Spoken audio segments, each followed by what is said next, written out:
ওপার বাংলায় আক্রান্ত হিন্দুরা এর বিরুদ্ধে প্রতিবাদ হচ্ছে এপার বাংলার বিভিন্ন জেলায়। এর জেরে বাংলাদেশের কোনো নাগরিকদের হোটেলে বুকিং না দেওয়ার সিদ্ধান্ত নিয়েছেন Malda hotel restaurant owners welfare association.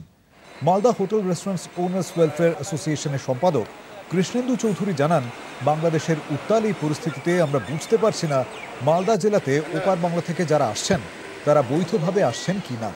তাই অ্যাসোসিয়েশনের তরফ থেকে সিদ্ধান্ত নেওয়া হয়েছে, যতদিন না বাংলাদেশের পরিস্থিতি স্বাভাবিক হচ্ছে সে দেশের নাগরিকদের হোটেল পরিষেবা দেওয়া পুরোপুরি বন্ধ হওয়ার জন্য আমাদের মালদাতে প্রচুর পরিমাণে অনুপ্রবেশ হচ্ছে এবং আমরা বুঝতে পারছি না যে এই অনুপ্রবেশের মধ্যে কতটা বৈধ এবং কতটা অবৈধভাবে ঢুকছে।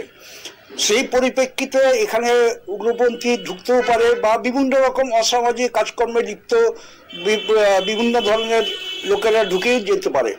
সেই চিন্তা করে আমরা বর্তমানে আমাদের অ্যাসোসিয়েশন থেকে আমরা সিদ্ধান্ত এটা নিচ্ছি যে বাংলাদেশ অনুপ্রবেশকারীদের এখন থেকে রুম দেওয়া মানে পরিষেবা হোটেল পরিষেবা দেওয়া থেকে বিরত থাকবো।